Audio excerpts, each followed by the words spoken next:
du jury, chers candidats, bonjour et bienvenue à vous. Ce samedi 10 mai 2014 pour les quarts de finale de la compétition de débat. Nous voici réunis à nouveau autour du débat après de nombreux jours d'absence, en fait, qui nous ont permis de mieux préparer ces quarts de finale. Et ces quarts de finale vont opposer la Flash 1 à la Flash 2, la FADESP à Véli et la FSS à l'EPAC. Seulement que l'EPAC est sorti du jeu, donc l'EPAC ne va pas jouer aujourd'hui pour des raisons qu'on ignore. Donc la FSS est déclarée gagnant par forfait, mais ils vont quand même présenter le débat, comme on l'a toujours fait depuis le début. Donc je vais sans plus tarder inviter les candidats du premier match, la Flash 1, la Flash 2, à s'installer. Je vais commencer par les candidats de la Flash 1. Madame Nafissatou Yakoubou, sous vos applaudissements.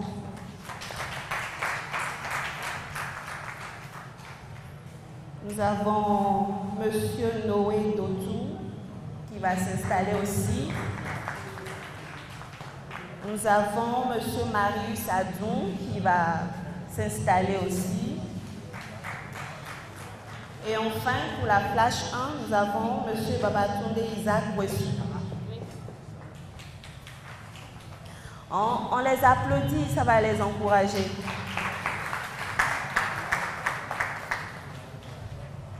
Donc voilà l'équipe de la Flash 1 et je vais présenter maintenant l'équipe de la Flash 2. Monsieur Larios Hector Adjawinu qui va s'installer. Sous vos applaudissements, s'il vous plaît. Nous avons Monsieur Félix Stanislas Ametonou qui va s'installer. Nous avons Juste Wilfried Lanon qui va s'installer. Et enfin, Michael Ahodekon qui va s'installer. Ah là, ça s'annonce bien là. Ok, c'est bien. Donc, je vous rappelle, nous sommes à une compétition de débat et je vais très rapidement rappeler les règles du jeu. Chaque orateur a droit à 5 minutes. 5 minutes de parole. Merci, madame. Et la première et la 4e minute sont des temps protégés. C'est-à-dire que quoi? L'équipe adverse n'a pas le droit de poser des questions, c'est-à-dire d'avoir des points d'information au cours des premières et 4e minutes. Mais au milieu, 5e minute, pardon. Mais au milieu, c'est-à-dire 2e, 3e et 4e minute, l'équipe adverse peut poser des questions, c'est-à-dire avoir des points d'information. Et le candidat adverse qui demande le point d'information n'a pas plus de 15 secondes pour poser sa question. Donc voilà un peu comment ça va se passer. J'ai le plaisir à présent de présenter le jury qui aura la lourde tâche de nous dégager le meilleur à l'issue de ce premier match. Notre jury de ce matin pour les quarts de finale est composé de M. Armel Bokossa. Veuillez applaudir M. Armel Bokossa, merci. Merci d'être venu, M. Armel, merci pour votre disponibilité. Il y a également M. Afizou Ganda, merci de l'applaudir. M. Afizou, merci d'être venu, merci pour votre disponibilité. Et enfin, le président du jury, M. Alianas Kossa. Merci de l'applaudir. Merci, M. Kossa, merci d'être venu. Alors, sans plus tarder, je vais lancer tout de suite le débat. Chers candidats, bonne inspiration, bonne concentration. OK.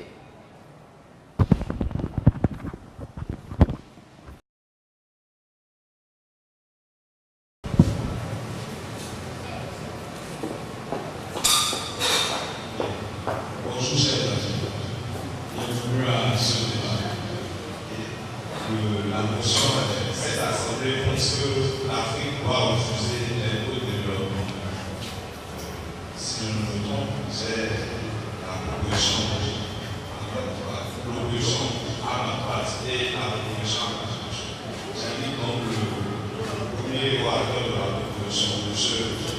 fois à la solidarité.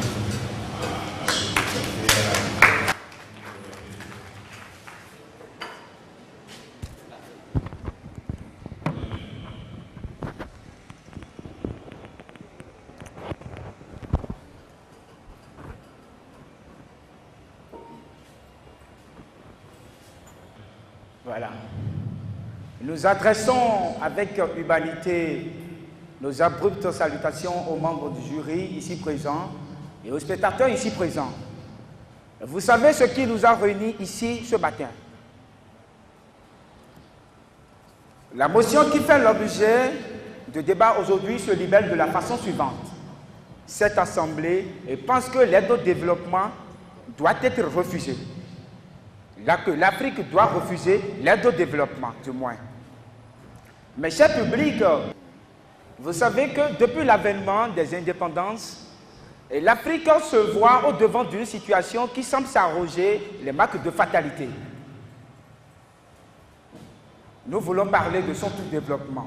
Mais pour faire face aux problèmes qui rongent son développement, l'Afrique se noie dans la palissade assez ridicule et c'est d'avoir recours aux aides pour son décollage économique. Force est de constater que l'Afrique se fait des plans sur les comètes et ce rêve d'avoir recours aux aides au développement de l'Afrique ne peut être réalisé que dans l'utopie. L'épineux sujet de la motion « L'Afrique doit refuser l'aide au développement » et soulève une problématique assez prégnante. Mais avant tout, quelle est la définition que nous donnons au mot « aide » ? Aide, ce n'est qu'un soutien, un apport que l'on apporte à un pays qui traverse des périodes de crise. D'une manière générale, le mot « développement » désigne l'action d'une avancée. Ce mot employé au sujet du degré d'avancement des pays a été popularisé par le président des États-Unis, Harry Truman, en 1949, dans son discours sur l'état de l'Union. Le dictionnaire Le Littré définit le développement comme l'action de se développer, de se déployer et par ricochet de connaître une croissance en partant d'un stade inférieur à un stade meilleur. Et que dit du développement? Selon l'Encyclopédie universaliste 2011, définit l'aide au développement comme l'ensemble des ressources qui sont fournies aux pays en développement par les organismes publics et qui sont dispensées dans le but essentiel de favoriser le développement économique et d'améliorer le niveau de vie des populations en développement. Mais si nous faisons un rapprochement entre le statu quo de l'Afrique et nous référons à la définition de l'aide au développement qui doit favoriser le développement économique, on voit que le développement, l'aide au développement n'est pas d'aucune utilité en Afrique. Et nous, membres de la proposition, nous affirmons que la problématique que pose cette motion est l'inanité de l'aide au développement de l'Afrique. Et les questions les plus importantes que nous devons nous poser, est-ce que l'Afrique profite en réalité de l'aide? Est-ce que l'aide favorise honnêtement son développement? Nous, membres de la proposition, affirmons que l'aide ne favorise pas le développement de l'Afrique et que l'Afrique doit avoir le courage de la refuser. Oui, je vous prends. L'aide envoyée aux Africains n'a jamais participé, n'a jamais propulsé leur développement. Et aucune aide n'est jamais désintéressée. Alors, donc, nous, membres de la proposition, nous affirmons que l'Afrique doit refuser l'aide au développement. Il est temps que l'Afrique cesse d'être enfant. Il est temps que l'Afrique se déshabille de son manteau de mendicité pour des raisons suivantes. Premièrement, l'Afrique ne souffre pas de manque de capitaux humains ni matériels.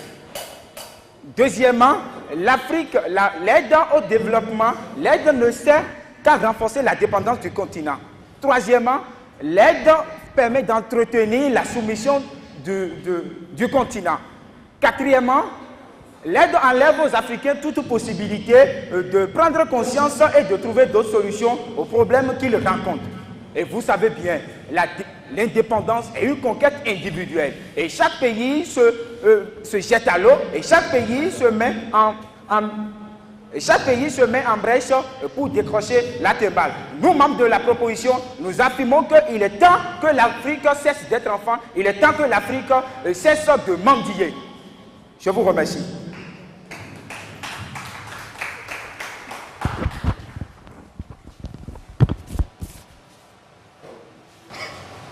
Merci, M. Hector Adamou. Nous invitons le premier orateur de l'opposition, à laquelle je devrais dire Madame Nafissa Kouya. Madame Nafissa, vous avez la parole.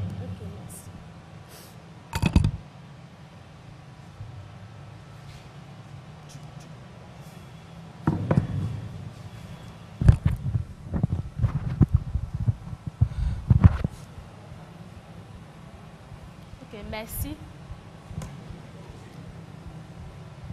L'Afrique souffre d'une maladie alarmante. Le seuil de pauvreté, s'il vous plaît, a atteint des proportions aussi surprenantes qu'inquiétantes. Et ceci, malgré les différents investissements consentis par les bailleurs. Alors, face à une telle situation, on se demande bien si l'Afrique doit accepter ou refuser l'aide au développement. Honorable jury, distingués invités, bonjour. La motion qui nous réunit ici ce matin, c'est bien, cette assemblée pense que l'Afrique doit refuser l'aide au développement. C'est bien dommage. Avant tout autre propos, nous jugeons loisible d'opérer sur la motion du jour une clarification conceptuelle afin de favoriser sa fidèle compréhension. Les mots qu'il y a à définition, refuser, l'aide et le développement. Refuser selon les 38 dictionnaires et recueil de références, c'est ne pas accepter ce qui est offert. L'aide, c'est l'action d'aider. L'aide, s'il vous plaît, c'est le fait d'unir ses efforts à ceux d'une autre personne. Quant au développement, toujours selon notre source de référence, c'est le changement graduel d'état d'une chose allant dans le sens d'un accroissement, d'une extension et d'une amélioration. En clair, le développement d'un pays s'identifie d'abord à sa prospérité industrielle et ensuite à sa croissance économique. Ainsi définie, la motion de ce matin se reformule plus clairement en ces termes. Cette assemblée pense que l'Afrique ne doit pas refuser l'aide au développement. C'est bien cela que l'équipe de l'opposition, à laquelle nous appartenons d'ailleurs, va violemment refuter en démontrant la justesse de la session suivante. Cette assemblée pense que l'Afrique doit accepter l'aide au développement. Pour parvenir donc à cette fin heureuse que salutaire au dit continent, les deux premiers orateurs qui passeront au public à notre suite prouveront la crédibilité et la véracité de cette accession sur les plans politiques, socio-humanitaires, logistiques et économiques. Et, tenez-vous bien, en utilisant des arguments pointus et des preuves irréfutables Alors, le dernier orateur qui passera au pupitre fera une présentation générale en résumant nos différentes analyses et en redéfinissant notre position. Honorable jury, un regard inquisiteur jeté autour de nous amène à dire que, étant dépendant, le continent africain ne peut pas refuser l'aide au développement. Parce que l'Afrique le veuille ou non, elle est en plein pied dans la dépendance. C'est vrai qu'elle a reçu son indépendance, mais elle continue d'être dépendante. Parce que si je prends l'exemple du monsieur qui est devant moi, il nous enregistre avec un appareil. Ce n'est pas lui qui en est l'inventeur. Pourtant, il l'utilise. Alors, ce n'était là qu'un avant-goût, chère assistance. Je vous remercie.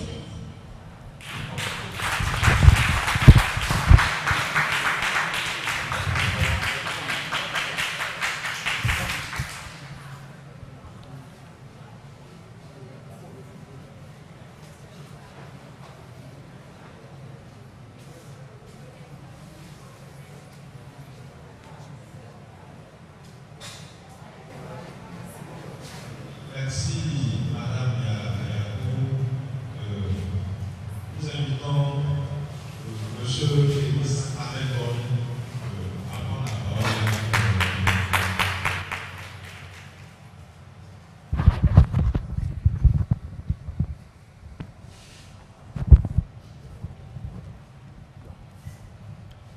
Je vous remercie.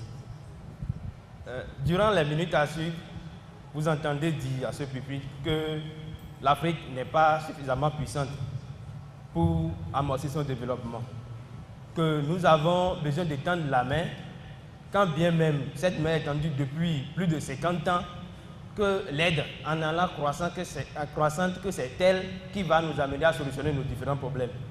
Ils sont allés même à dire qu'ils vont réfuter violemment les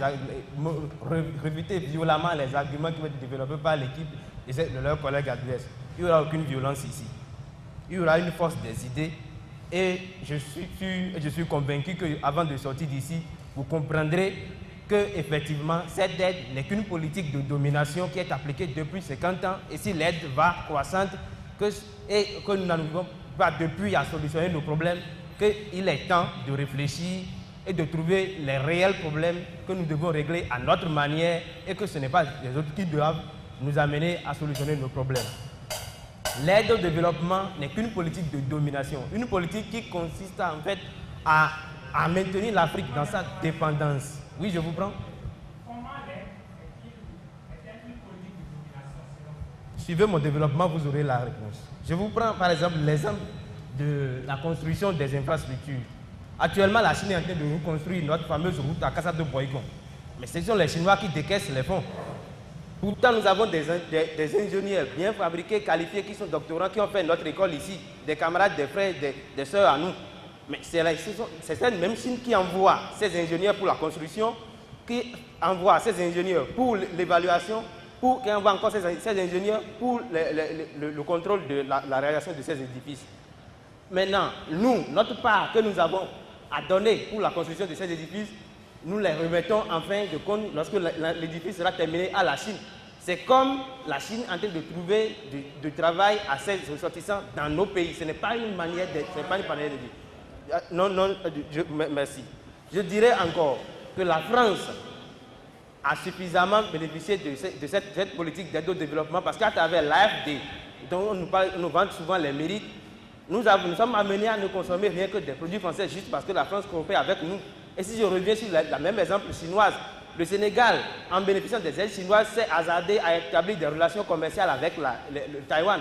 Mais la Chine n'a pas perdu une seule seconde avant de couper ses ponts avec le Sénégal. Non, merci. Cette manière d'aider nous prive de notre liberté parce qu'elle nous empêche de coopérer avec d'autres États.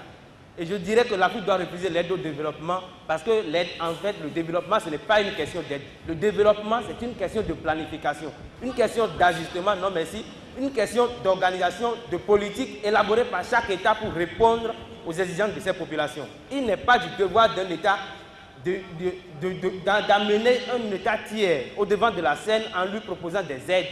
Il revient à chaque État individuellement d'élaborer sa politique de développement et d'amener ses potentialités, faire concurrence au-dessus du marché international.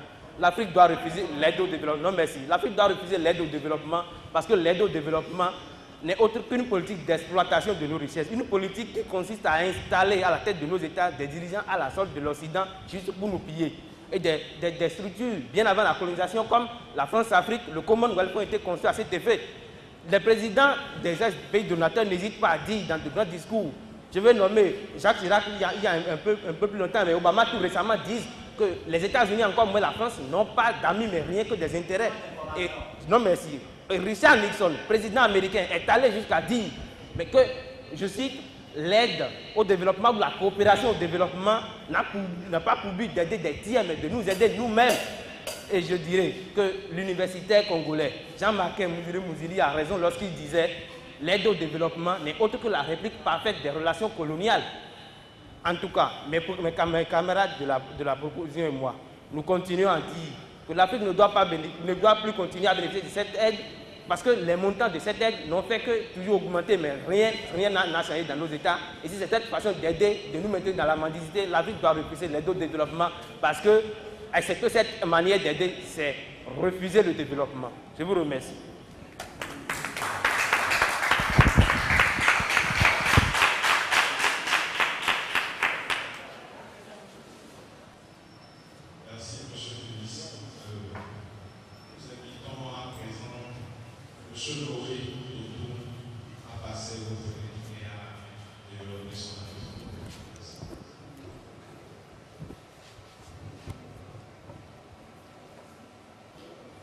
Merci. Tout à l'heure, ils prétendent que l'Afrique doit s'opposer à l'aide au développement alors qu'aucun membre de sa famille n'a jamais conçu une simple aiguille pour exploiter les ressources humaines contenues dans le sol africain.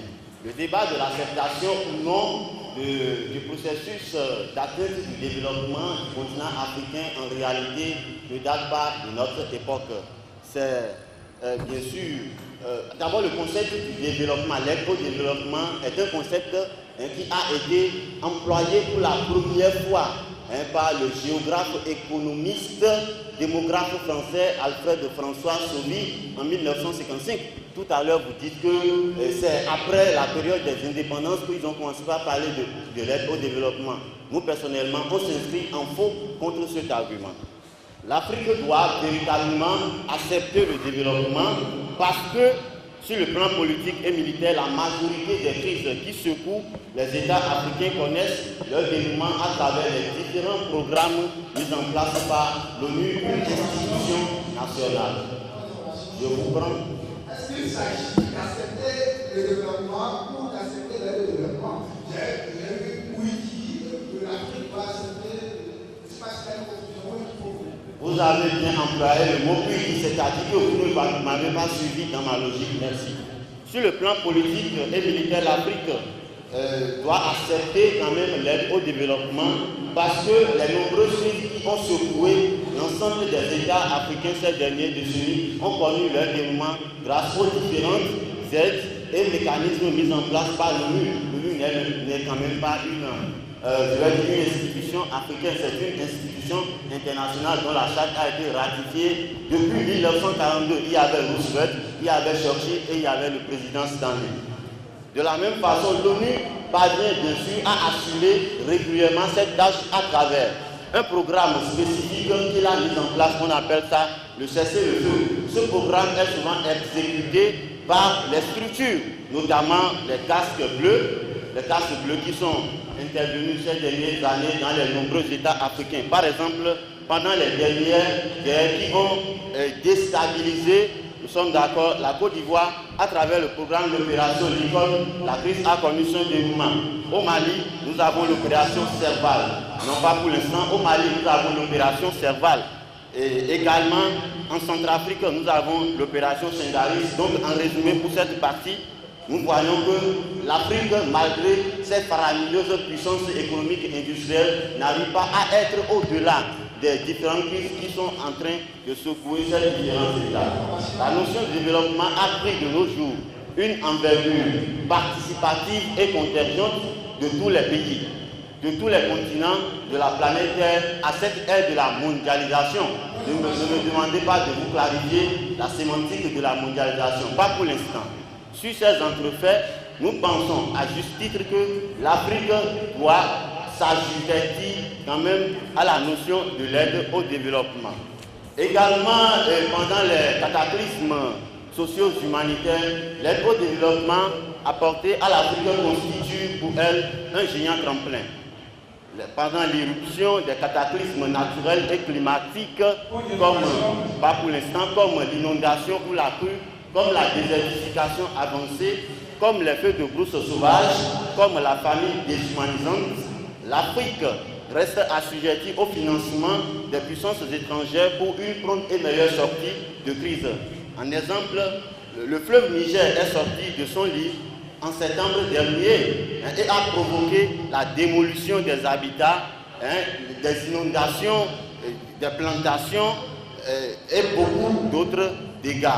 Donc, pour quand même faire face à cette intempérie, le Niger a été obligé de recourir à l'ONU, qui est promptement intervenu à travers ses organes subsidiaires. Nous avons, pas pour l'instant, nous avons le MS qui était intervenu quand même pour la distribution de moustiquaires imprégnés et pour la protection des maladies de l'enfance. Il y a également la FAO qui avait distribué des vivres. Il y a également l'UNICEF qui avait distribué des tentes et des moustiquaires imprégnés. Donc, en résumé, à la lumière de tout ce que nous voulons dire, la notion du développement, de l'aide au développement reste une contrainte pour l'Afrique.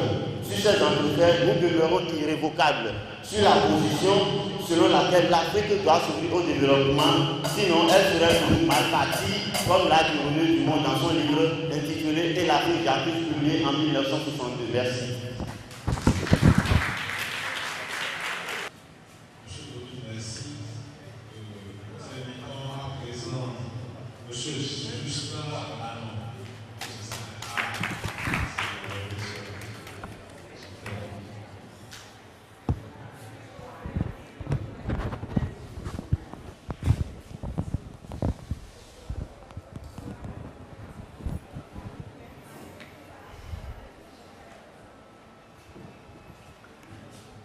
Je commence d'entrée de jeu à remercier le jury et je dirais à mon grand ami, mon collègue d'en face, Noé Dotou, qu'il ne s'agit pas ici d'irrévocabilité, il s'agit de limer sa cervelle contre celle des autres, comme le dit Montaigne. Et je commence à me poser une question qui me tient à cœur et que chacun de vous vous posez certainement dans votre cœur. Quel est cet amour qui pousse des pays qui n'ont pas cessé de résoudre les problèmes qu'ils ont chez eux? Quel est cet amour qui les pousse à atterrir chez nous, un peu comme sous un masque messianique, où ils doivent nous présenter des aides sous telle forme ou telle autre, un peu comme on présente des bonbons ou des petits beignets à des enfants qui ont faim. Je pense que c'est là la question. Vous voyez, le développement en Afrique ne sera pas une conséquence de l'aide au développement. L'aide au développement, c'est un autre problème. Vous voyez, en Afrique, nous n'avons pas en réalité un problème de capitaux.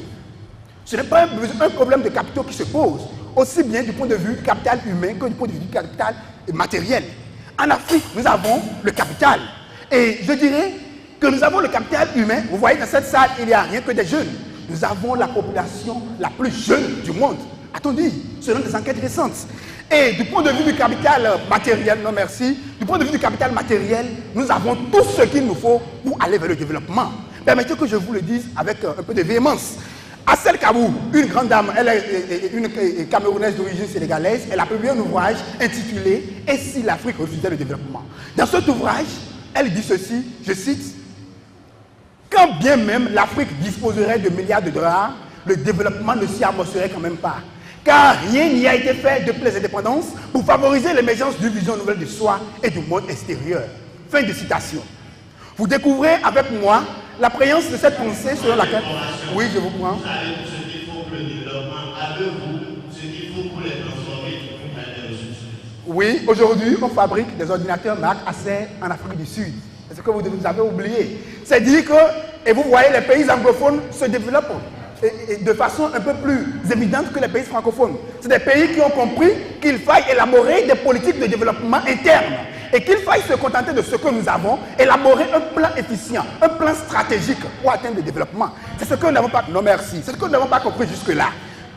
C'est dire que le sous-développement africain n'est pas un problème de capitaux. Nous ne souffrons pas de capital humain ni de capital matériel. Nous avons le Congo, il y a tout sous le sol. Il y a tout. Ils ont l'uranium, l'or, le pétrole. Il y a tout. Allez en Libye. Nous avons un gisement de pétrole là qui ne tarira pas d'ici tôt. Nous avons tout cela. Mais pourquoi s'inscrire dans ce complexe d'externalité qui nous amène, non merci, qui nous amène à mener cette vie de mendiant? Vous voyez, nous sommes tous des intellectuels. Et à l'heure où nous sommes, il faut que l'Afrique prenne la parole. Il faut que l'Afrique prenne ses responsabilités. Nul ne viendra d'ailleurs nous résoudre le problème. Nul ne viendra d'ailleurs pour nous bâtir notre pays. Il faut que jeunes, c'est normal et c'est assez édifiant qu'on instruise de pareilles thématiques dans des tribunes du genre. Il faut que nous comprenions que nul ne viendra construire ce continent pour nous. Ce sera nous, ce sera vous, c'est moi. Il y a ce document que j'ai ici le plaisir de vous présenter, l'Afrique maintenant. C'est un recueil de travaux d'universitaires sous la direction, non merci, sous la direction de Stéphane Ellis, où il montre qu'il faut qu'aujourd'hui l'Afrique prenne ses responsabilités. Il faut que l'Afrique comprenne qu'il lui faille comprendre que personne ne viendra le lui faire. Et des héros comme Kwame Nkrumah, des héros comme Thomas Sankara l'ont compris très tôt. Ils ont compris que le problème de l'Afrique se trouve en Afrique et que si nous décidons de résoudre le problème, nous les résolverons. Il y a des intellectuels de richissimes africains qui vont mettre leurs fonds dans les banques internationales. Et il faut que nous ramenions tout ceci. Ces gens-là investissent dans leur pays, dans certains promoteurs, et ils sont développés. Il faut que nous comprenions qu'il faut revenir ici, travailler, penser le développement. C'est ce dont il s'agit. Et dire non à la mendicité. C'est sale, c'est ignominieux. Après 50 ans d'indépendance, il faut que nous le comprenions. C'est assez douloureux de voir que des jeunes prennent la parole aujourd'hui dans cette dynamique de mendicité pour dire qu'il faut l'aide. On n'aide pas quelqu'un à sortir. Le développement est une conquête individuelle. Je vous remercie, chers membres du jury, chers spectateurs.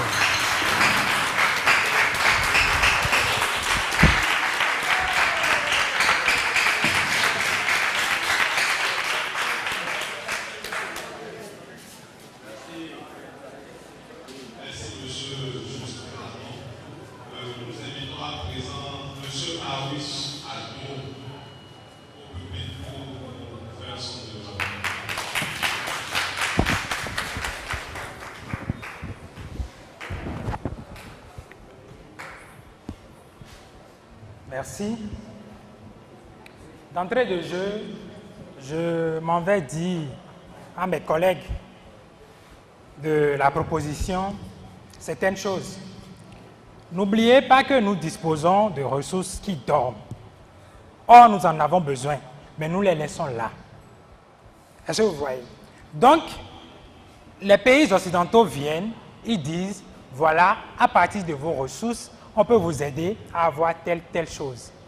Le développement, si nous le voulons, c'est d'accepter, mais de changer la manière dont nous les acceptons. Le problème de l'Afrique, chers amis, ce n'est pas que nous manquons de ressources, bien vrai, mais c'est un problème de mentalité. Le problème se situe au niveau de nos dirigeants. Les pays occidentaux ne viennent pas nous imposer les aides. Non, c'est en accord avec nos dirigeants que les aides sont, par exemple, que les programmes sont exécutés, que les projets sont exécutés. Chers amis, ne l'oubliez pas.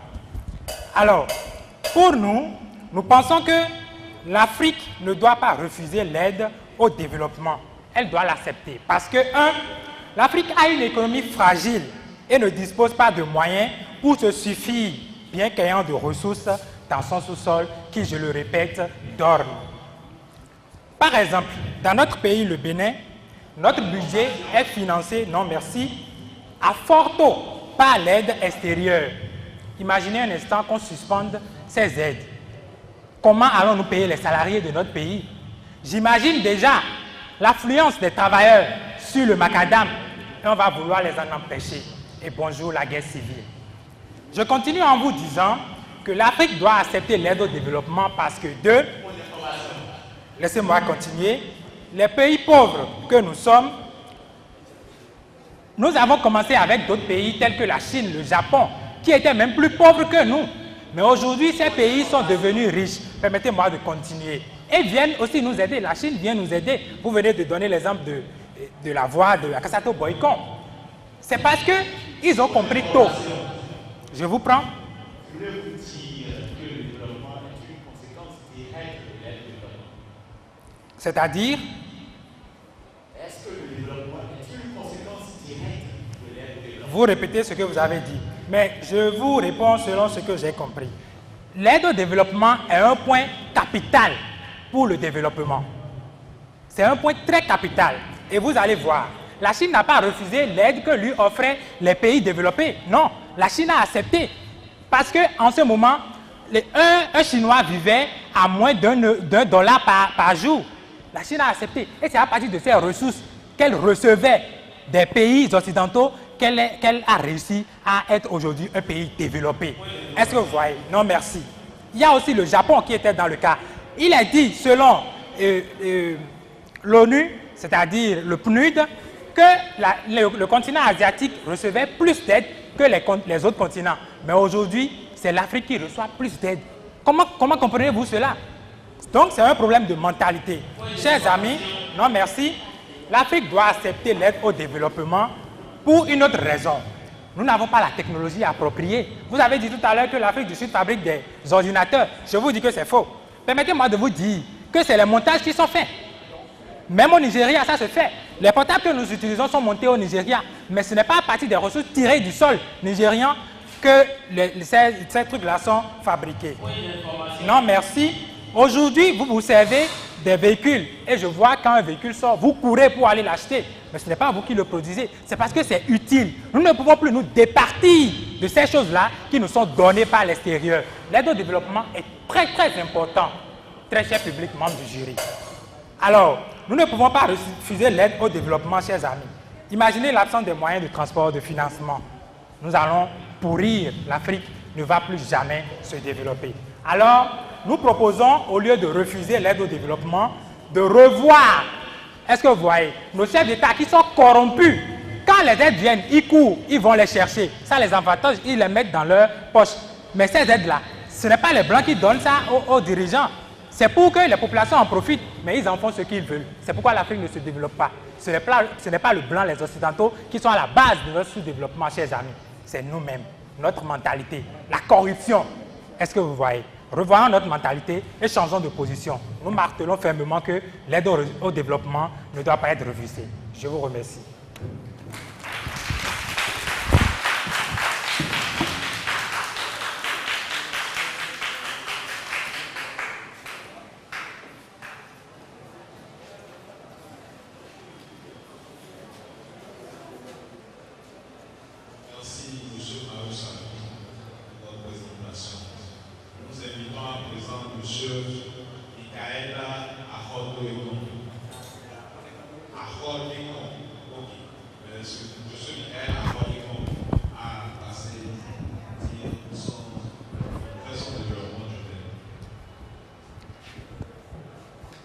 Chers collègues de l'opposition,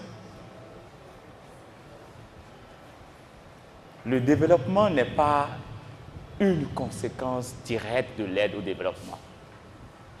Mais l'aide au développement par les pays du Nord n'est qu'une stratégie de politique de main visible, chers camarades, chers collègues de l'opposition. Comme Michael Aguilar l'a dit, celui qui argumente et ne conclut pas ressemble à celui qui sème et ne récolte pas. Autrement dit, ce n'est pas au pied du mur que l'on voit le maçon, mais plutôt au sommet. Chers collègues de l'opposition, l'Afrique ne souffre pas de capitaux matériels et humains. L'Afrique a toutes les richesses possibles.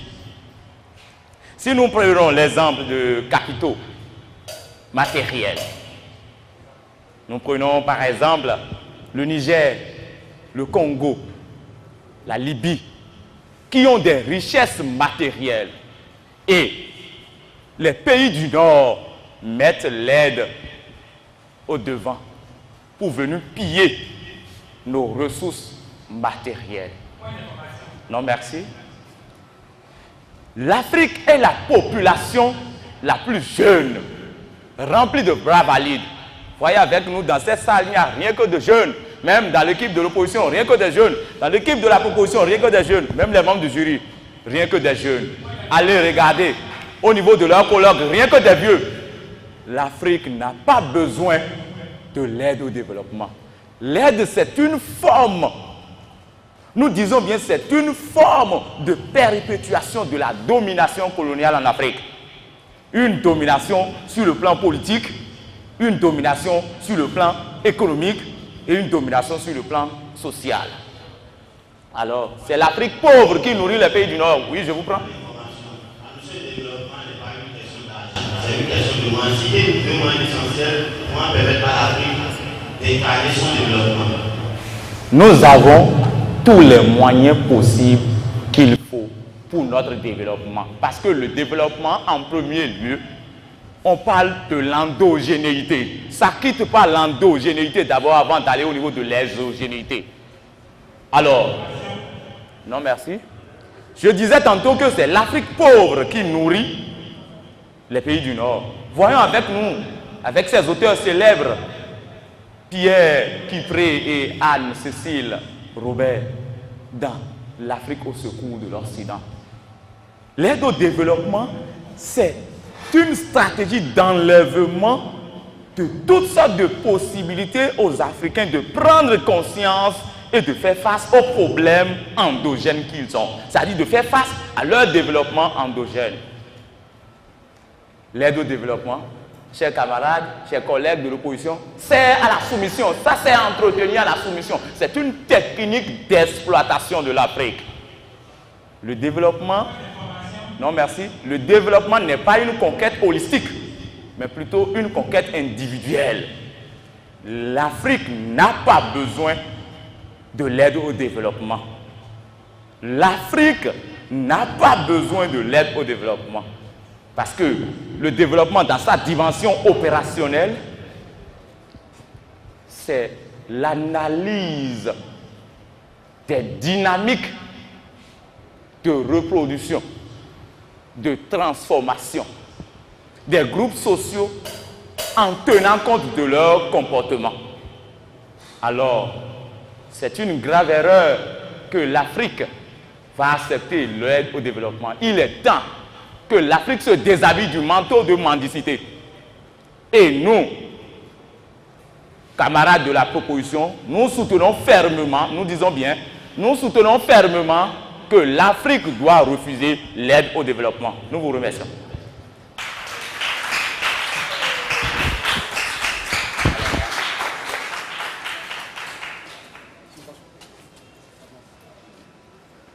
Merci, M. Michael. Monsieur Babatunde Essou.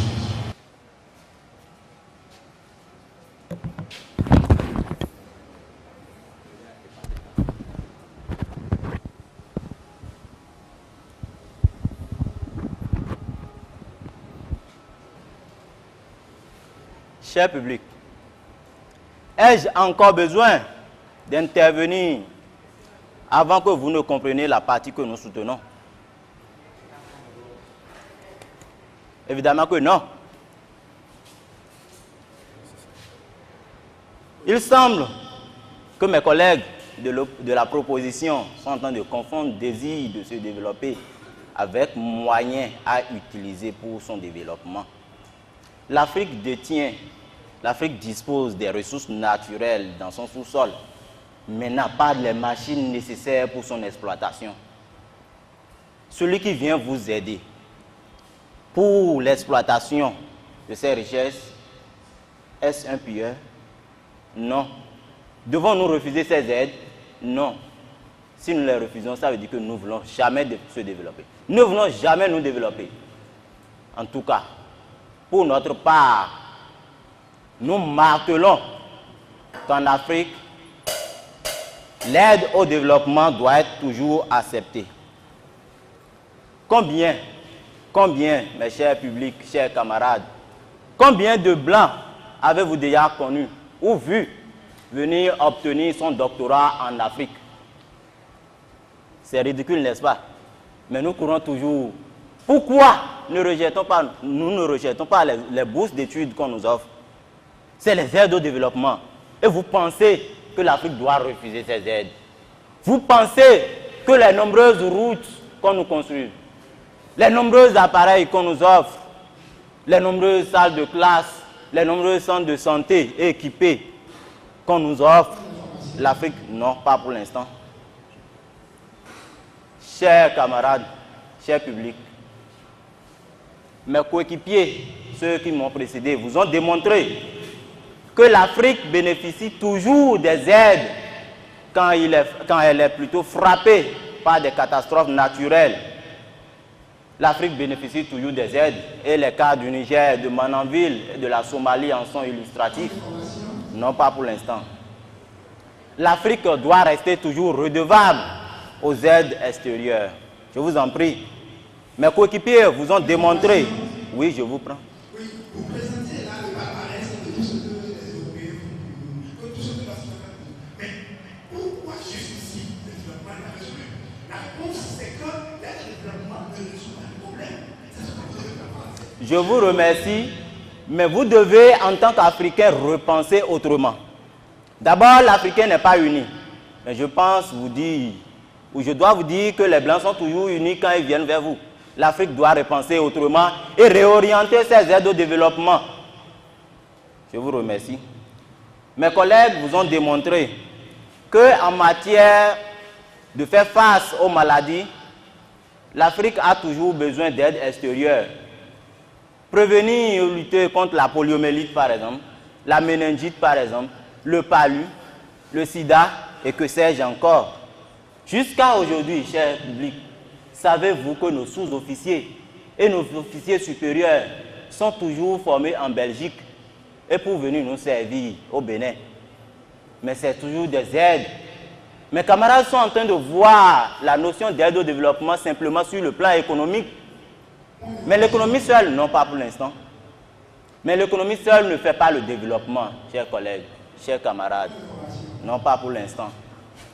L'Afrique, nous martelons bien, l'Afrique a besoin d'aide psychologique. L'Afrique a besoin d'aide intellectuelle. L'Afrique a besoin d'aide économique, industrielle pour son développement. Quoi qu'en soit, nous restons fermes sur notre décision, notre position et soutenons avec dernière rigueur que l'aide au développement doit être toujours acceptée par l'Afrique. Nous vous remercions.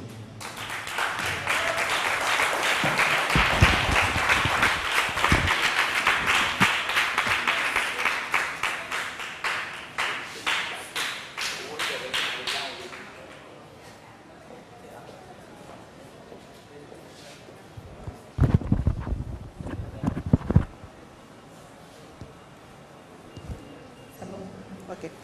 Je vous demande d'applaudir très très fort les candidats. C'est pas facile de se tenir devant un grand public comme ça et de tenir un débat. Merci de les applaudir encore une fois. Nous sommes au terme du premier match qui a opposé la flash 1 à la flash 2. Quand les deux flashs s'opposent, c'est la flash qui gagne, n'est-ce pas? Voilà, donc il n'y a pas match. Ok, merci bien. Et la motion, c'était « Cette Assemblée pense que l'Afrique doit refuser l'aide au développement ». Les candidats se sont bien défendus, mais on va laisser le jury faire son travail. Alors,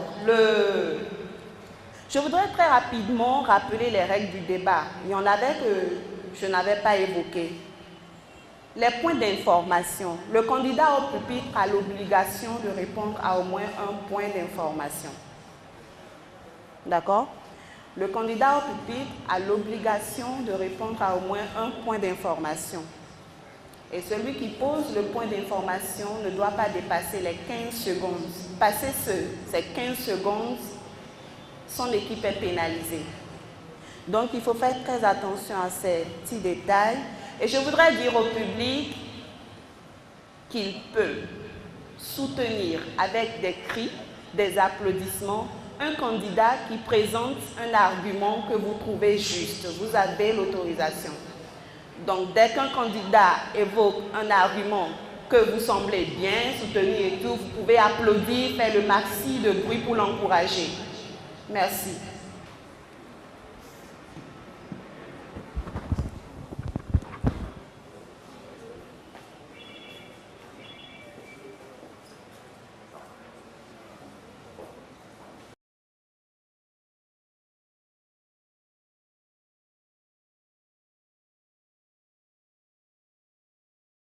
Merci, chers amis, pour la qualité du débat. Cher public, merci pour votre soutien et votre assiduité. Le jury n'a pas eu la tâche facile. Nous avons statué sur les différents candidats et nous avons tranché. Mais avant de vous donner les notes ou les résultats, nous voulons attirer l'attention des candidats sur un certain nombre de points. Nous avons remarqué qu'au cours de leurs diverses présentations, beaucoup se sont trop attachés au papier de présentation. Je pense que depuis le début de la compétition, nous nous sommes évertués à leur demander de faire un effort, d'abandonner les papiers, ce qui ne se fait pas. Nous vous invitons à de plus en plus abandonner les papiers pour une meilleure qualité du débat. C'est d'un débat qu'il s'agit, ce n'est pas d'un exercice préparé. Voilà. Donc, certains, en passant, se sont appuyés au pupitre et ont adopté des positions pas très bien. Vous devez être dégagé, libre, devant le pupitre 7, mais vous ne devez pas rester dans des positions un peu injurieuses au public. Parce que c'est comme si vous lassez trop de ce que vous faites et vous avez besoin de vous reposer un peu trop avant de le faire. La gestuelle aussi, nous avons remarqué que vous n'avez pas... Et ça, c'est lié au fait que beaucoup se collent au papier. Quand tu es trop collé au papier, tu veux lire, tu n'as pas le temps de faire des gestes, de montrer, de parler, d'attirer ton public par tes gestes. Nous avons aussi eu une mauvaise gestion des points d'information. Une mauvaise gestion des points d'information. Nous avions des équipes qui demandaient beaucoup trop de points d'information. Quand vous comprenez que l'équipe adverse ne veut pas vous l'accorder, vous demandez une fois, deux fois, vous laissez le jury décider normalement. Et puis, quoi encore? Je pense que c'est les quelques points que nous avons relevés. Le reste, nous allons nous voir dans les coulisses et vous en parler parce qu'il y a d'autres matchs. Et donc, au thème de la délibération, nous avons retenu que l'équipe de la proposition sort avec 66,5 points. S'en sort avec 66,5 points. Donc, contre 61,25 points pour... C'est bien le contraire. Hein? Voilà le seul. Je vais lire. Voilà. Donc, en définitive, M. Hector Adjakouinou, M. Félix Ametonou, M. Just Ranon et M. Michael Arodekon continuent la compétition et sont en demi-finale. Le meilleur marqueur et le meilleur joueur de la matinée, enfin, bon, de ce match-là est M. Just Ranon. Il a été très bien, très gestuel, s'est bien exprimé, ce qui fait qu'il y a un écart de points entre ses points et les points des autres compétiteurs. Donc, continuez sur cette voie-là. Il a eu 73 points. Bon, je vous remercie.